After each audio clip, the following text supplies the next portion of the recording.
Hey everyone. So I just recently planted this agave in this pot. It's quite a small one, but yeah, it wasn't doing too well. It was so sad. I bought two originally. This is called an agave stricta nana, and I bought two of them, and I wanted them to grow big. Oh, actually, they can grow really big, but because I've had them in small pots and I've had one kept inside, I did plant one outside in the backyard, but that also is not too happy. But yeah, anyway, this one was doing really sad. It was just so cramped in that pot. So I brought it out and I planted it into this bigger, larger pot here. And I thought it will get a chance now to spread out those leaves. It actually grows tall and becomes like a sort of a grass type agave. But I just love that coloring. It's such a pretty light green. It's I don't know what shade. Yeah, it's such a pretty green. And when I came out to plant this, I just realized, gosh, I didn't realize I got so many agaves. And if you look, I've got one right next to it. This I bought about 2 years ago, and I bought it at a nursery, and I'm not sure of the name actually, but it is so beautiful. I love the color and the way each leaf, as they open up, they sort of leave an imprint on each other. But I have to confess, I would never loved agaves. I actually used to dislike them and think they were such stupid plants and who would want them? They're just so boring. But when I saw these cute ones here, this was actually, I think, my first one that I bought. And I love the leaf structure. It just looks like a rose. It's such a big rosette, but they are so spiky. Now you can see the teeth on this one. It's all around there. It looks so pretty, but it's not meant for touching. And I still want to come and touch them because the leaves are so firm, and that color, the way it looks, best part, it doesn't need uh, much care, any care. It's just doing its own thing here. So I thought, let me show you all the other agaves that I've got, and I've got this one here as well. um, I'll put the name of it. Actually, I got the name of this one. I'll put the name on the screen. It is so pretty because it's got dark green leaves, and these leaves you can see are much longer. They are elongated, and in the middle it has a light green stripe. So that striping makes it so unique. And I used to think all agaves were so boring until I started buying one, and then I bought another one and another one. And before you know it, you end up with quite a few because it's quite pretty to look at. They they are they are deadly, so you need to be careful when you go near them. But yeah, so this one here as well, I need to give it some space to grow because you can see the succulent next to it is going to get damaged because the thorns are pushing into it and it's not giving it a chance to grow, and not even just grow, because the agave will grow, but I can't admire it. I can't see it from the front. When I just look out, this succulent is blocking it completely because it's grown so tall. Yes, so if I just get this succulent out of the way, the one right in the front here, then I can see it. And in this image, you can clearly see how it's blocking that agave. And as you start collecting more succulents, you get to see which ones need more space. And as they grow, you need to keep moving them about. And sometimes it's good to just have a bit of space around some of the succulents that you are enjoying more. Not to say that I'm not enjoying the others, but if this succulent is hiding it, you can't even see it. So now I can move things around and appreciate the ones that I really want to be like featured like a showpiece in the garden. And I can keep even just a few of the bigger pieces, and the smaller succulents I can move them around. So in this instance, like you got to go by height. What's big needs to be visible, and the smaller ones I can put them in the front so they don't block them. I need to move this senecio. It's also blocking, but I think that's okay for now. But I need to take that lavender pebbles that's next to it on the other side, because that's grown and it's just it's also going to get damaged. And this agave, as I said, it got babies. I need to take it out and take out the babies, because that's one downside of these agaves. They get a lot of babies, and if you leave them unchecked, they can get wild. So I'll take out the babies and replant this one there. And that lavender pebbles is so squashed, I can't even see it anymore, in fact, because this senecio is also blocking it. So I need to move this to the front of the bed so it can be, appreciated and get more light.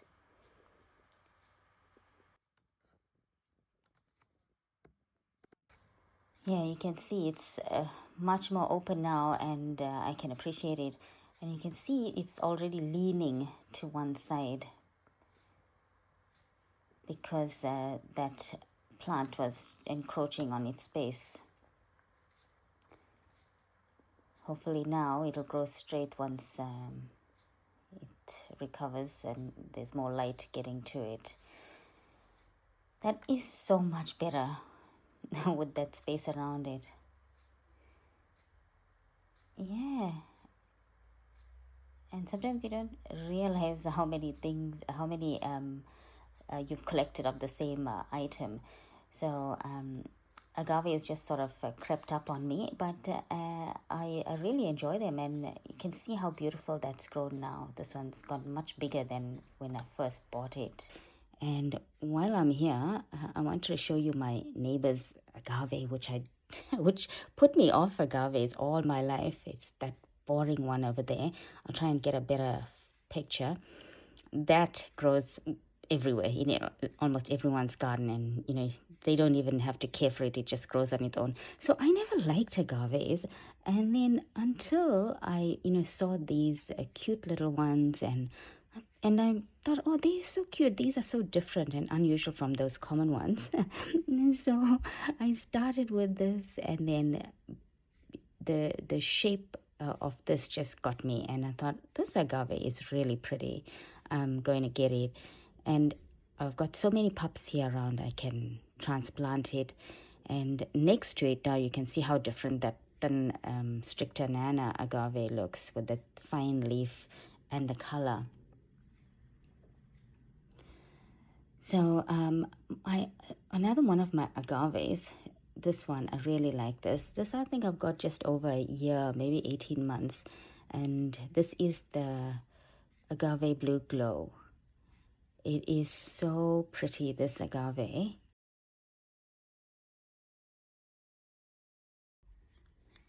So the agave blue glow can get really big, but I've got it in this pot, so it's sort of contained here.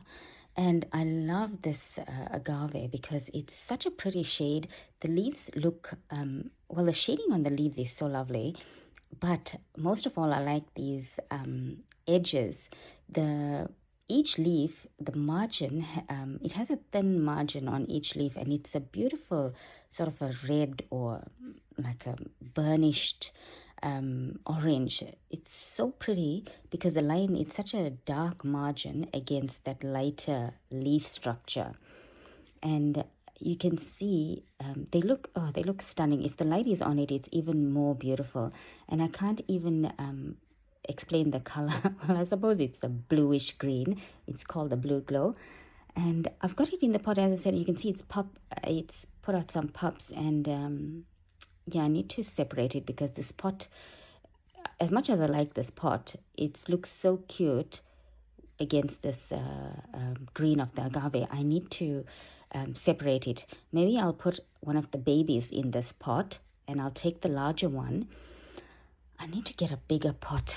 I'll have to think on which pot I can plant it in. But look how beautiful those margins are. It is so pretty with that edging of the red edging or burnished orange edging. So you can see agaves are so pretty, and they don't need much care. And this one actually struggled when it was in blazing sun. I had it on the vertical garden, and after I took it out and put it in this pot, it's just done so well. Yeah, I really, really admire this one, and I can admire it. It's close to the garden. Every time I come out, I get to see it. And my other beautiful agave that I have here in the front garden is this. This one I think is called a potatorum. And again, you can see it looks similar to the first one I showed you. It's got that blue-green color. This is just a lighter blue-green. But the only downside of this agave is that it's so open and all the leaves just fall into it. I should have brought my tweezer out here. I do have a long, I have a forceps as well, so that would be good to pull out the leaves. You can see the leaves now, but in autumn it looks even worse because the leaves just like smother this entire plant. And I need to clear it out because I'm so worried that, if the leaves get in there, they can rot the plant if it stays wet. They need to be kept dry. And I planted this here with this beautiful blue-green or grape. Oh, those thorns are so dangerous, but how beautiful are they? This has got a sort of a deep burgundy thorn, and the thorns are curved. I did actually cut the initial thorns when I got it, but it's the thorns that make it so beautiful. So I've left it. I just need to be careful when I come near it. And I don't know what it is about us, but things like this, it just makes you want to touch those thorns all the time. And the other agave that I have here, it's an agave Ferdinand Regis, I think. I bought it at a bargain. It was in the bargain rack and almost dried up. I thought I'll rescue it, and I separated it and made a few pups, and I planted one here. And this one's growing so nicely. It's got beautiful markings. So there's another one that's called a Victoria Regine, and this one is the Ferdinand. So they just slightly different with different markings. And this one's a bit cheaper, but still I bought it on the bargain rack. And so I got the Victoria Regine inside. So I'll show you that. Oh, and look, just a bit of admiring my agave here when it's so visible. I can appreciate it better. Yes, so much better. So I've come inside to show you that agave Victoria Regine that I bought. And just a little bit of distraction here with my aloes, because aloes have they have a similar look to agaves.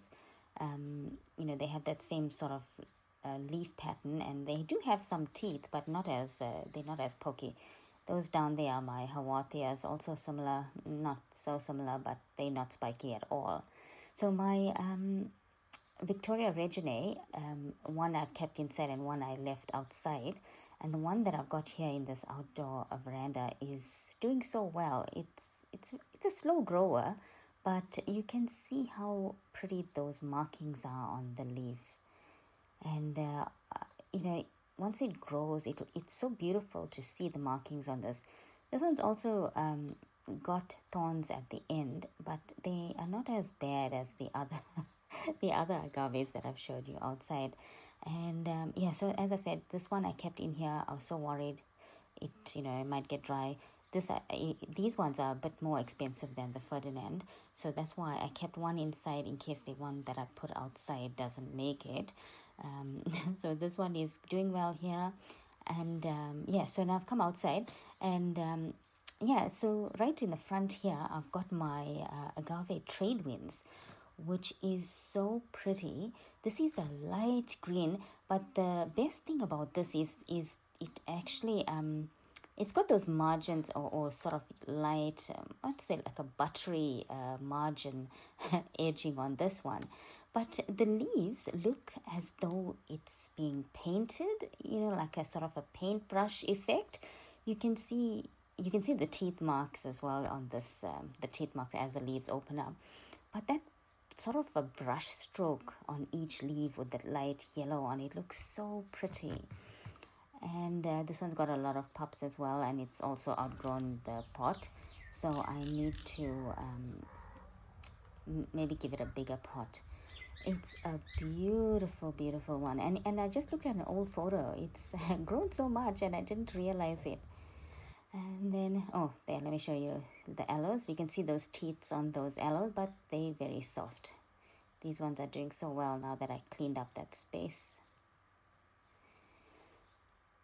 And so the other Victoria Reginae agave that I have here is down here, and I've been so neglectful because the sedum had actually grown over it, and I didn't realize that until just the other day when I came to pull the sedum, and I thought, oh my gosh, this was being covered by the sedum, and it's not as big or healthy, I should say, as the one that I have inside, but I want this one to struggle and get strong outside. As I said, it's a slow grower, and you can see the beautiful markings on it. That's what is so lovely. Once they get big, it's more prominent and you can appreciate it. But now it's so tiny there, it's all lost, and that's why I even forgot it. And the sedum, just take over everything. And the other agave Ferdinand is here, and you can see this one's also struggling here. So the one in the front yard is doing better than this. But the funny thing is, I made so many babies out of that rescue, and I can't remember where I put the rest of them. I don't know if they smothered somewhere, if they dried up. So I effectively only got 2 of the Ferdinands now, just like 2 of the Victoria Reginaes. So I hope it grows big. But this is also slow grower. There's my aloe next to it. So pretty. This aloe is a very different aloe. I don't know what its name, but it's getting it's doing well here because it's getting a little baby as well. And these ants are so annoying, climbing everywhere.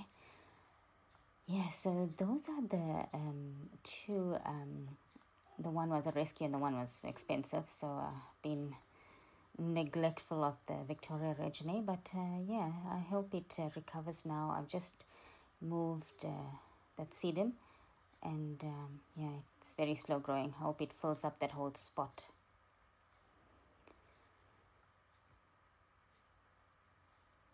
Yeah, it's a beautiful, beautiful one, and not as spiky as I said. The whole leaf doesn't have teeth along it. It just has one little thorn at the very tip, but it's not even a prominent thorn. And then I have also on the other side bed, I have I mentioned that stricta nana that I had in the front. I planted the other one here in a pot, but it's just been really dry, and I think that's why it hasn't grown. I planted this, I think, last year, so it's been here almost maybe not almost a year, I'd say maybe 8 months or so, maybe 6 to 8 months. But yeah, I didn't do much, and it's not so happy. Maybe I need to put it in a bigger pot as well. I don't know, I'll think about that. So that one's there, and now I've got the one in the front, but it's been so hot and I haven't been able to do much in the garden because everything's just looking sad and tired. And I have another agave that I bought I don't know, last year I think as well. It's supposed to be a mini agave when I bought it, but it wanted to throw off pups all over, and I had it in this bed, and the dogs walk here, and with the thorns jutting everywhere, I thought I can't leave it here, so I had to take it out. That's why I pulled it out of the garden. I put it in the pot, and it got so many babies in such a short time, so I took the babies and I planted them as well, because I can't have that in this bed. The dogs are always walking there and they will get poked, so I've taken that out. I'll have to plant that in a pot somewhere else. But yeah, so that's that for today. It's just so hot and I can't do much in the garden. The plants, they if I try to move them, chop them and stuff, they're not going to be happy. So I shall be back in the garden soon and do more stuff or what I can do. But you guys have a good weekend and I will catch you next week. Thanks for watching. Bye.